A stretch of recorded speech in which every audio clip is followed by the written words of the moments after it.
Karibu katika episodi ya pili ya vlog series Chill na Amani. Ni simulizi za vijana wanaochagua amani, ujasiri na kesho iliyo bora. Mimi ni Amina Chombo, tuchill pamoja hadi tamati. Amani haijengwi kwa maneno bali kwa vitendo. Kupitia Gumzo Maskani, vijana wanapata fursa kuyajadili na kuangazia yale yanayowasibu katika mitaa yao. Kupitia mradi wa fursa unaotekelezwa na shirika la Jamii Action Center, ambalo ni moja kati ya mashirika ya kijamii 7 yanayotekeleza miradi mbalimbali kupitia programu ya kujenga amani katika kaunti za Kwale na Mombasa.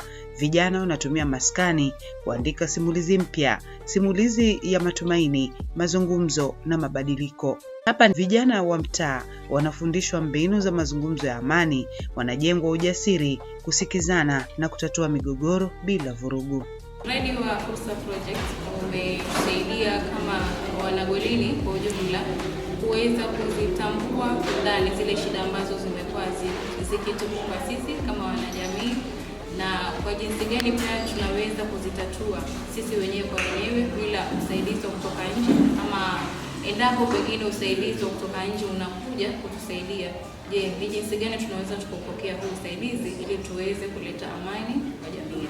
Mafunzo ninayopokea kupitia mradi mimi yananijenga sana upande wa communicate, sababu communication is the key to creating awareness and networking, hizo vitu kama hizo. Sasa hizi lessons ninazopata huku mimi na mimi wanachukua jukumu la kuwa naenda nikaelezea wenzangu kwa leo nimepata hiki na hiki, cha tusaidia hivi na hivi. Sasa jamaa cha kufanya hapa vile ambavyo liko watu wakiishi, tuseme labda huyu aongee na huyu, mimi kama mimi nachukua zile jukumu zangu za kuelezea ubaya, sababu mtu akifanya kitu afaumuelezee ule ubaya wake ndio aelewe kwa hichi ninachofanya si vizuri.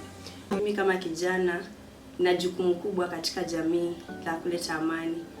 Kwa hivyo tumekuja kama Peace Champions. Nimepata kujifunza kutoka kwa vijana wenzangu ku-identify zile issues ambazo ziko kule mashinani, na pia nimejua jinsi ya kwenda kuzishughulikia.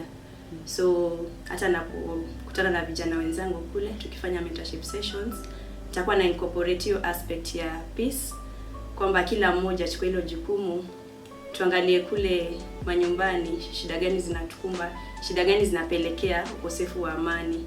Vijana hao ni kati ya 250 waliofikiwa moja kwa moja katika wadi ya Timba Golini, kaunti ya Kwale. Meali Mboze ni afisa wa mradi wa fursa katika shirika la Jack. Mradi wa fursa unatekelezwa Timba Golini ward, na sana sana tunaangazia kudhibiti jinsi gani vijana na kina mama wanaweza kudhibiti maafa ya vurugu ama migogoro katika jamii.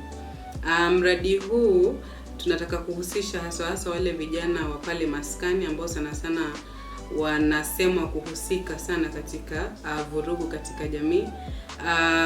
Mradi huu tunafanya mambo kadhaa ikiwemo Gumzo Maskani, zile tunazifanya katika maskani kuleta wale vijana karibu, waweze kuelewa jinsi gani wanaweza dhibiti vurugu katika zile maskani zao.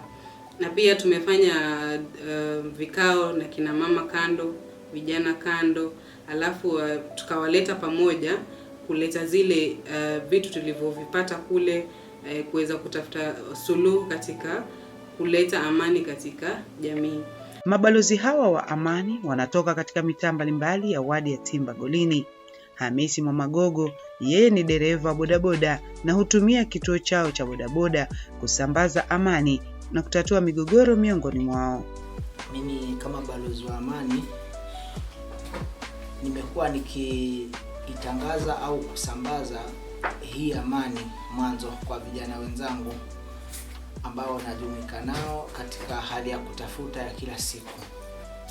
So tangia asubuhi hadi jioni nimekuwa nikikuwa na vijana, na katika kila story ambazo tutakuwa tunapiga lazima huwa na insist ama nasisitiza swala zima la kudumisha amani, ikilinganishwa saa hii kumekuwa na changamoto sana katika hali ya kudumisha amani. Ukosefu wa ajira umejitokeza katika sababu za vijana kupotoka na kujiunga katika magenge ya uhalifu au makundi ya kigaidi.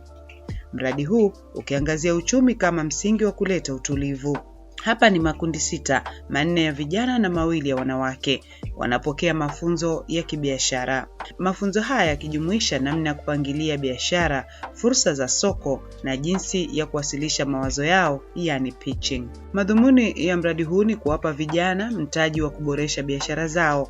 Makundi 3 kati ya 6 yakipokea mtaji wa shilingi 50,000 kutekeleza malengo yao. Mradi wa fursa pia tunafanya kujenga vijana na kina mama uwezo wa kibiashara ambao tunaita kwa kimombo business opportunities. Tutawapa masomo kuhusu biashara, jinsi gani ya kuwekeza, jinsi gani ya kuweka mabaki ya biashara, jinsi gani wanaweza kupata zile profits katika zile biashara, na pia hii itakuwa njia ya kupunguza ile wao kuwa exposed to mambo ya violence ama kimombo tunasema vulnerability. Kufuatia shughuli hii kuwa ya ushindani, viongozi wa makundi haya wanapata fursa ya kushawishi majaji kuhusu mawazo yao ya biashara na vipi yatachangia amani. Na hapa mmoja baada ya mwingine aelezea mradi wake. Na hatimaye makundi 3 Young Generation Nurturing Talent, Kwale United Football Club CBO na Tumaini Silk Women Group yafanikiwa kupokea ruzuku ya shilingi 50,000 ya kuendeleza mawazo yao ya biashara. Mtaji huu ni wa kuanzisha safari mpya. Hapa ndoto hazibaki karatasi, zinageuka biashara, ajira na mustakabali. Kupata hii ruzuku ni kumaanisha kwamba maisha ya vijana katika mji wetu wa Kwale pia yamepata nafuu na yatakuwa secured kwa muda.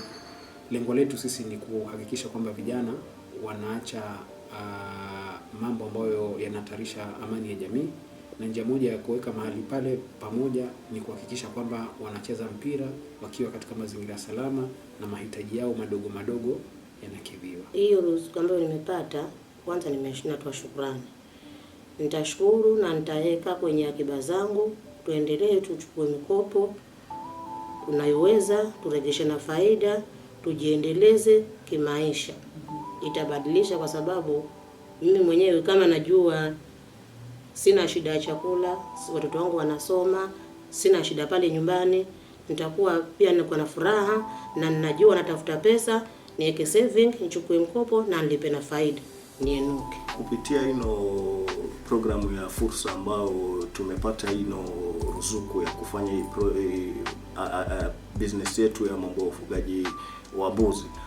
Kwanza ni kuwa vijana kama tulivyosema, ama tukikaa maskani mara nyingi huwa tunasema tunajihusisha na utovu wa nidhamu, sijui mambo ya vipanga, kwa sababu hatuna ile ajira. Mtu anasema yuko idles na hana pesa. Sasa mwisho wa siku anaona wacha nishikie mtu panga ndio nipate ile pesa niende kula, wacha niibie huyu mtu kitu hichi ndio nipate pesa niweze kupata kula. So nina imani kupitia hii mradi ambao tutakuwa tumefadhiliwa na kile kidogo ambacho tutakuwa tunapata, angalau tutakuwa tunajijenga ama tunajihusisha kama vijana. Kwa hivyo yale mambo ya kuwa tumekaa maskani hatuna shughuli mpaka jioni itakuwa inapungua. Kwa makundi haya, ruzuku hii itainua sio tu maisha yao, bali pia vijana na jamii inayowazunguka kwa kubuni ajira. Kwa Kwale United Football Club, wao wanatumia mchezo wa kandanda kama njia ya kujiepusha na magenge, muda mwingi wakiutumia kwenye mazoezi. Mradi wao ni kutengeneza na kuuza jezi kuboresha klabu yao. Tulikuwa tunatafuta njia ambazo zitaweza kuzaa pesa, ambazo zitaweza kufinika lile pengo ambalo limetengenezwa na kupandwa kwa ligi. Na mojawapo ilikuwa ni kufanya biashara ya jezi. So mradi wa kujenga amani na ile ruzuku tumepewa itatusaidia sana kuhakikisha kwamba hawa vijana tunaweka hapa. Maanake ukosefu wa pesa kumaanisha wachezaji wanataka kutoka kwa klabu, maanake kuna mahitaji yao mengine hatuwezi kidhi, ama tutashindwa kuhudhuria mechi. Ukikosa kuhudhuria mechi 3, klabu inavunjwa, teremshwa daraja tena itakuwa tumevunja morali, vijana watarudi mtaani. So hii ruzuku ni muhimu sana kwetu, maanake imekuja wakati ambapo tunahitaji. Tulikuwa tuna matatizo ya fedha, lakini sasa hivi biashara ya jezi ikianza, natumai ile pengo itakuwa linazibwa na hii biashara ambayo imepewa kupitia kwa hii ruzuku. Kwa mujibu wa shirika la kimataifa la Shefa, Somalia na Kenya, hii ni hatua moja kuwanasua vijana kutokana na umaskini na kujiepusha kutumika vibaya kwa kuzua vurugu. Tukio hili si mwisho, ni mwanzo. Mabalozi wa amani, wajasiriamali, viongozi wapya wa mtaa, wote wakisimama kama ushahidi kwamba mabadiliko yanaanzia kwenye maskani. Tunasema